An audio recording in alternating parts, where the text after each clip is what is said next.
Welcome to NSTV. ముందుగా bulletins. Mancherial జిల్లా చెన్నూరు వ్యవసాయ మార్కెట్ సిసిఐ ఆధ్వర్యంలో పత్తి కొనుగోలు వ్యవస్థను పరిశీలించిన చెన్నూరు సిఐ రవీందర్ మరియు మీడియాతో మాట్లాడుతూ రైతులకు అండగా చెన్నూరు పోలీసులు ఉంటామని, దళారీ వ్యవస్థను పూర్తి స్థాయిలో అరికడతాము, కొనుగోలు విషయంలో ఎలాంటి అవకతవకలు జరిగినా సహించేది లేదని తెలిపారు. వీళ్ళకి చెప్తున్నారు. అంతకంటే ఎక్కువ వచ్చిన వాటిని పక్కకు పెడుతున్నారంటే అట్లా ఒకటికి 2 సార్లు అంటే 4 సైడ్స్ వెహికల్కి ఉన్న 4 సైడ్స్ చెక్ చేస్తున్నారు. దాన్ని చెక్ చేసి చూస్తున్నారు అన్ని విధాలు. ఇక్కడ 10 వచ్చి మళ్ళీ ఇంకొకటి అట్లా వచ్చి అట్లా ఉండకుండా మొత్తం అన్ని విధాలుగా చెక్ చేస్తూ రైతుకు ఏ విధంగా అవకాశం అంటే వాళ్ళకి న్యాయం జరిగే విధంగా ఉండడానికి 4 దిక్కులు కాకుండా 5 దిక్కులు చెక్ చేయాలి. చెక్ చేస్తూ వాళ్ళను రిజెక్ట్ కాకుండా చూడడానికి ప్రయత్నం చేయాలి. దాన్ని ఈ యొక్క మ్యాచురైజ్ చేసే దాని క్రమంలో దాంట్లో ఏమన్నా కావలసి అంటే ఒక రైతుకు ఇబ్బంది కలిగే విధంగా కావలసి దాన్ని మ్యాచురైజ్ ఉందని చెప్పి ఆ వెహికల్ని పక్కకు పెట్టి దాన్ని చేయడం వల్ల ఇందులో కొంతమంది మధ్య దళారులు కొంచెం ఎంటర్ అవుతున్నట్టుగా మా నోటీస్కి వచ్చింది.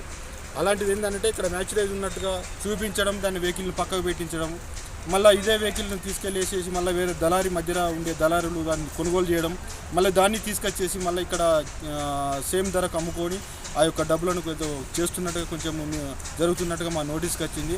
అటువంటి దళారులు కనుక ఎవరైనా ఇటువంటి పని చేస్తున్నట్టుగా మళ్ళీ ఎక్కడన్నా చేస్తున్నట్టుగా రైతులు కానీ ఎవరైనా కంప్లైంట్ ఇస్తే ఖచ్చితంగా వాళ్ళపైన క్రిమినల్ యాక్షన్ తీసుకోవడం, చట్టపరమైన చర్యలు తీసుకోవడం జరుగుతుంది. కాబట్టి దళారులకు హెచ్చరిస్తున్నాము, జాగ్రత్త. రైతులకు ఎలాంటి ఇబ్బంది కలిగించినా, ఎలాంటి ప్రాబ్లం వచ్చి వాళ్ళని ఏమైనా ఇబ్బంది చేయడము, వాళ్ళని మోసం చేసే కార్యక్రమాలు ఏమైనా చేస్తే మాత్రము తస్మత్ జాగ్రత్త. దళారుల పట్ల కఠినంగా వ్యవహరించవలసి ఉంటుంది. రైతులు కూడా దయచేసి మీకు ఏమైనా ఇటువంటి నోటీస్ వస్తే ఖచ్చితంగా మన చెన్నూరు పోలీసు మీకు ఎప్పుడు అండగా ఉంటుంది.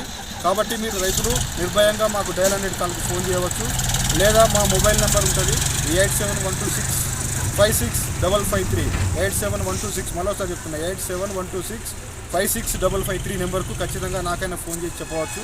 చెప్తే తక్షణమే మీ యొక్క రైతులకు చెన్నూరు పోలీస్ తరఫున మేము అండగా ఉంటాం. ఖచ్చితంగా ఇక్కడ ఏమైనా అన్యాయం జరిగినా, మీకు ఏమైనా ఇబ్బంది కలిగినా ఖచ్చితంగా మాకు ఫోన్ చేయాలని చెప్పి మరోసారి రైతులకు విజ్ఞప్తి చేస్తున్నాం. సీఎం క్యాంప్ ఆఫీస్ లో ముఖ్యమంత్రి వైఎస్ జగన్ ను కలిసిన వైఎస్ఆర్ కాంగ్రెస్ పార్టీ రాజ్యసభ అభ్యర్థులు వైవి సుబ్బారెడ్డి,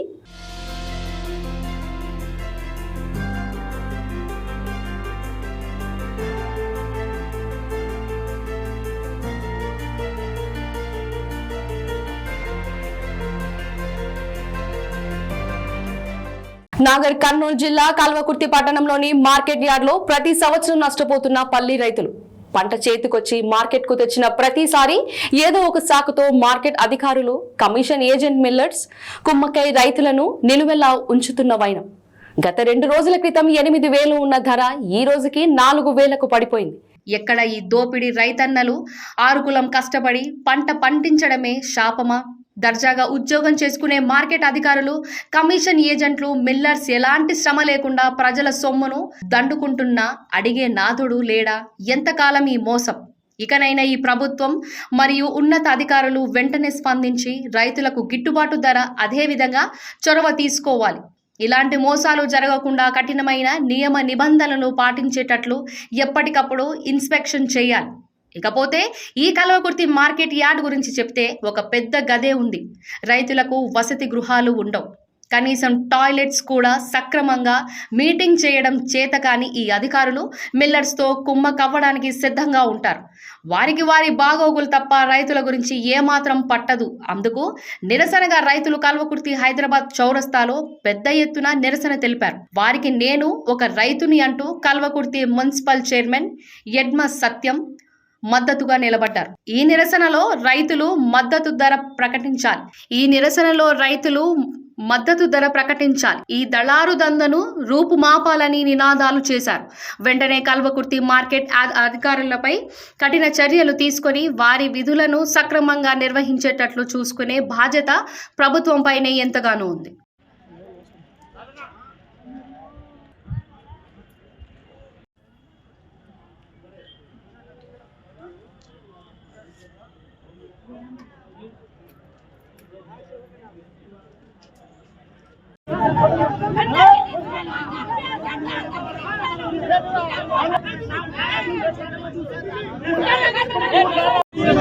కాలేజీ పాఠశాల మా పేద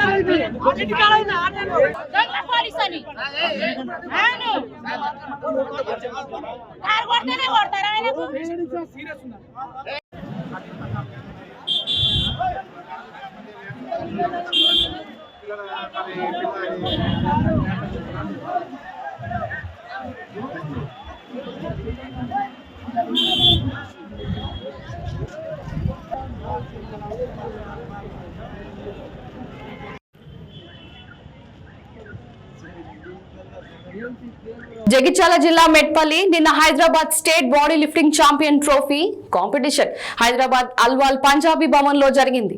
ఈ బాడీ లిఫ్టింగ్ రెఫరీగా పవర్ జిమ్ జావేద్ మెట్పల్లి వారు నిర్మించారు. ఈ కేటగిరీ విజేతలను మార్చి లో బీహార్ రాష్ట్రంలో జరిగే నేషనల్ ఛాంపియన్ ట్రోఫీకి సెలెక్షన్ చేయడం జరిగింది.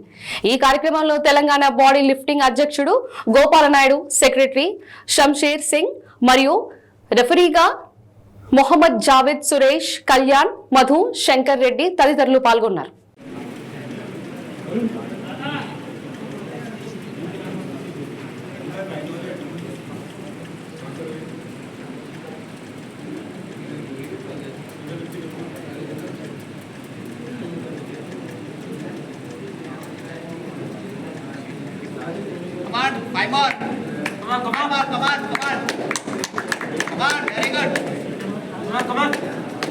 अच्छा आराम से करो, कोई जल्दी नहीं, फिर होने के बाद ही करना है आपको. 1-2 मिनट ज़्यादा करने की प्रॉब्लम नहीं है. ठीक है. Come on, Arunanna, come on.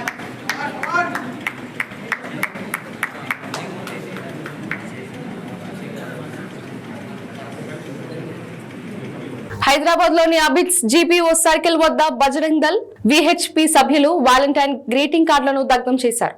భారతీయ సంస్కృతి సంప్రదాయాలపై దాడి చేసేటటువంటి కుట్రలో భాగంగా ఈరోజు పాశ్చాత్య సంస్కృతిని ఈ దేశంపై బలవంతంగా రుద్దుతున్నటువంటి సంఘటనలు మనం చూస్తూ ఉన్నాం. ఈ యొక్క వాలంటీర్స్ డేను బజరంగ్ దళ్ తీవ్రంగా ఖండిస్తుంది. ఈ యొక్క విదేశీ విష సంస్కృతిని విడనాలని చెప్పేసి యువతకు పిలుపునిస్తా ఉంది.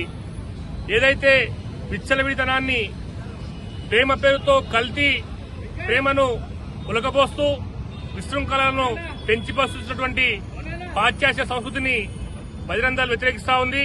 అందులో భాగంగానే 14 ఫిబ్రవరి రోజు ఎక్కడైనా సరే పార్కులు కావచ్చు, సినిమా టాకీసులు కావచ్చు, హోటల్స్ కావచ్చు, మిగతా రకరకాల ప్రదేశాల్లో ఈ యొక్క నకిలీ ప్రేమను ఒలకబోసుకుంటూ వాలంటీర్స్ జరుపుకుంటే దాన్ని బజరంగ్ దళ్ అడ్డుకుంటుంది. దాన్ని ఈ యొక్క మాధ్యమాలతో తెలియజేస్తా ఉన్నాం. మేము హోటల్స్ కావచ్చు, మాల్స్ కావచ్చు, రకరకాల ఈవెంట్స్ పేరుతో యువతను ప్రలోభాలకు గురి చేస్తూ సొమ్ము చేస్తున్నటువంటి ప్రయత్నం చేస్తా ఉంది. దాన్ని తీవ్రంగా ఖండిస్తా ఉన్నాం. ఈరోజు బజరంగ్ దళ్ అనేది ప్రేమకు వ్యతిరేకం కాదు, కల్తీ ప్రేమకు వ్యతిరేకం, ఈ యొక్క విదేశీ ప్రేమకు వ్యతిరేకం. ఈ యొక్క పాశ్చాత్య సంస్కృతిని విడనాడి భారతీయ సంస్కృతిని పెంపొందించే విధంగా ప్రతి భారతీయ పౌరుడు ఆలోచించాలని చెప్పేసి బజరంగ్ దళ్ విశ్వ హిందూ పరిషత్ పిలుపునిస్తా ఉంది. ఈరోజు కార్పొరేట్ శక్తులు తమ యొక్క వ్యాపారాన్ని పెంచుకునేటటువంటి క్రమంలో గ్రీటింగ్స్ కావచ్చు, హోర్డింగ్స్ కావచ్చు, రకరకాల ఈవెంట్స్ ను కండక్ట్ చేస్తూ యువతతో డబ్బులు వసూలు చేస్తూ సొమ్ము చేస్తున్నటువంటి క్రమంలో భాగంగా ఈ యొక్క వాలంటీర్స్ ను జరుపుకుంటున్నారు. దాన్ని తీవ్రంగా ఖండిస్తా ఉన్నాము. అదేవిధంగా 2019 ఫిబ్రవరి 14 తారీఖు నాడు ఏదైతే పుల్వామాలో ఈ యొక్క దేశ సైనికులపై జరిగినటువంటి దాడిని మనమంతా కూడా గుర్తు చేసుకుని ఆ రోజు పాకిస్తాన్ తో జరిగినటువంటి దాడిలో ఈ యొక్క ముష్కరుల యొక్క చేతిలో హతమైనటువంటి వీర జవాన్లకు నివాళి అర్పిస్తూ ఆ రోజు శాంతియుతంగా వాళ్లకు నివాళి కార్యక్రమం కూడా బజరంగ్ దళ్ నిర్వహిస్తా ఉంది. కాబట్టి ఆ యొక్క ర్యాలీలో ప్రతి యువకుడు పాల్గొనాలని చెప్పేసి మేము పిలుపునిస్తా ఉన్నాం. కాబట్టి యువత మొత్తం కూడా ఆలోచించాలి. విదేశీ సంస్కృతిని వ్యతిరేకిస్తూ భారతీయ సంస్కృతి సంప్రదాయాలను గౌరవించాలని చెప్పేసి మేము తెలియజేస్తా ఉన్నాం. జై శ్రీరామ్. సమ్మయ్య ఎలియాస్ సంపత్ జన్మదిన వేడుక హైదరాబాద్ ఎల్బీ నగర్ లో తన స్నేహితుల మధ్య, తన అభిమానుల మధ్య బ్రహ్మాండంగా జరుపుకోవడం జరిగింది. తెలంగాణ కళాకారుడు, వరంగల్ నివాసి, ఇప్పుడు ఓల్డ్ బోయిన్పల్లిలో ఉంటున్నాడు. ఇతను అన్ని సేవా కార్యక్రమాల్లో పాల్గొంటారు. ఈ కార్యక్రమంలో అమలు మరియు దివ్య కుమారి, సెడ్రిక్, బాయ్, శ్యామ్ తదితరులు ఈ కార్యక్రమంలో పాల్గొనడం జరిగింది.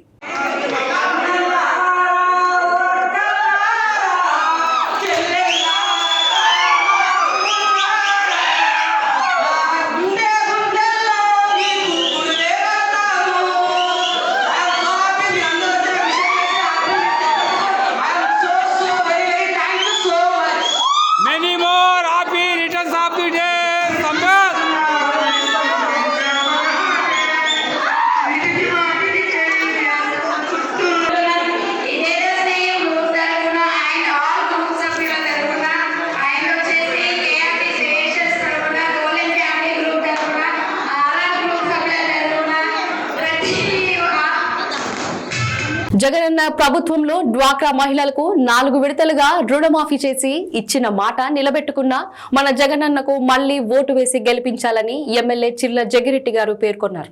మంచి కార్యక్రమం చేసినందుకు ఆ మహనీయుల్ని స్మరించుకుంటూ ఆ ఇద్దరిని కూడా మనం ఆయన ఆశయాలు మనం తీసుకెళ్తూ భవిష్యత్తులో మీ యొక్క కులం ఇంకా మరిన్ని జగన్మోహన్ గారి యొక్క ముందడుగుతో అన్ని పార్టీలు కూడా ముందడుగు చేసి మీకు కూడా సహాయ సహకారాలు అందించాలి. తద్వారా మీ జాతి కానీ మీరు కానీ అందరూ బాగుండాలి.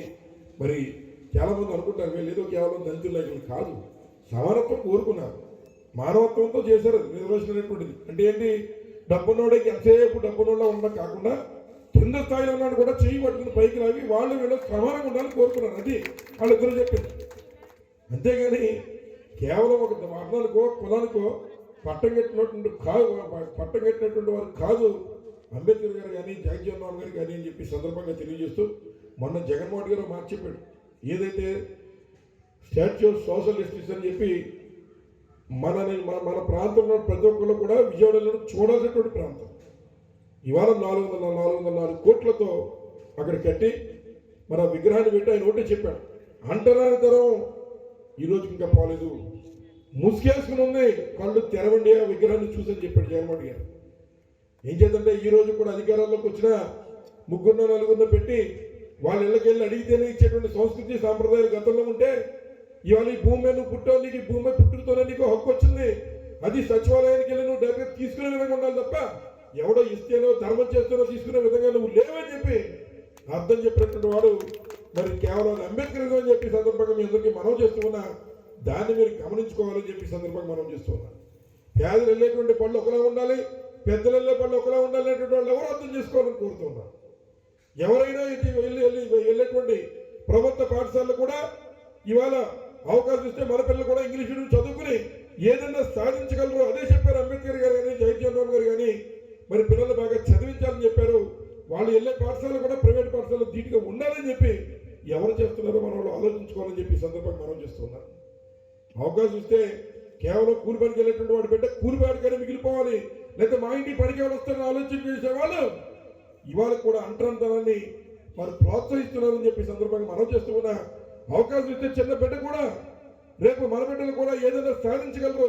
అటువంటి అవకాశాలు అందరితో పాటు మీరు కూడా సమానంగా ఉండాలనేటువంటి కార్యక్రమం నేడు జరుగుతుంది. ఒక ప్రక్షాళన జరుగుతుంది రాష్ట్రంలో. ఆ ప్రక్షాళన మనకు ఐఏఎస్ అధికారి చెప్పాడు అన్నమాట. ఐఏఎస్ అధికారి ఐలయ్య గారు ఆయన చెప్పాడు ఒక కొత్త సంస్కరణ జరుగుతుంది ఇక్కడ. ఈ విద్యా వ్యవస్థలో మార్పు తీసుకొచ్చి ఈ యొక్క ప్రైవేట్ పాఠశాలనే పెంచే విధంగా కాకుండా ప్రైవేట్ పాఠశాలకు ధీటుగా తయారు చేసే కార్యక్రమం జరుగుతుంది.